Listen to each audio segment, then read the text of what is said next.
એક સમયની વાત છે।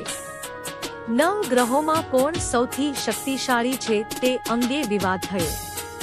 બધા દેવતાઓએ નક્કી કર્યું કે કોઈ બુદ્ધિશાળી રાજા પાસે જઈને નિર્ણય કરાવવો। તેથી બધા દેવતાઓ મહાન અને ન્યાયપ્રિય રાજા વિક્રમાદિત્ય પાસે ગયા। દેવતાઓએ રાજાને કહ્યું, હે રાજન, અમારામાં સૌથી મોટો અને શક્તિશાળી કોણ છે તે તમે નક્કી કરો। રાજા વિક્રમાદિત્ય ખૂબ બુદ્ધિશાળી હતા। તેમણે તરત કોઈનો અપમાન ન થાય તે માટે એક ઉપાય વિચાર્યો। તેમણે 9 ગ્રહો માટે અલગ અલગ ધાતુના સિંહાસન બનાવ્યા।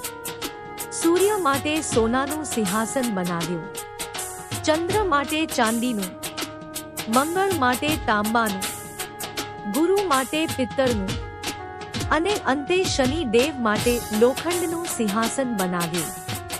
જ્યારે શનિદેવે લોખંડનું સિંહાસન જોયું ત્યારે તેમને લાગ્યું કે રાજાએ મને ઓછું માન આપ્યું છે।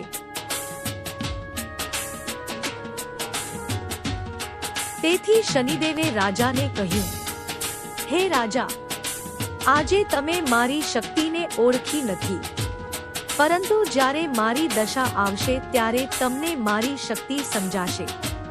થોડા સમય પછી રાજા વિક્રમાદિત્ય પર શનિદેવની સાડેસાતી શરૂ થઈ।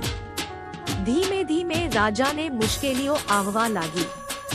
રાજ્ય હૂટ્યું, ધન સંપત્તિ ગઈ અને રાજાને ગરીબીમાં જીવન પસાર કરવું પડ્યું। એક દિવસ રાજા એક શહેરમાં ગયા અને ત્યાં એક વેપારી પાસે નોકરી કરવા લાગ્યા। રાજા ખૂબ ઈમાનદાર હતા, તેથી વેપારી તેમને માન આપતો હતો। એક દિવસ વેપારીના ઘરમાંથી સોનાનો હાર ગુમ થયો। બધાને શંકા રાજા પર ગઈ। લોકો ગુસ્સે થઈ ગયા અને રાજાને સજા આપવા લાગ્યા। રાજા ખૂબ દુઃખી થયા, પણ તેમણે ભગવાનને યાદ કર્યા। સમય પસાર થયો। એક દિવસ સાચાઈ બહાર આવી અને બધાને ખબર પડી કે રાજા નિર્દોષ છે।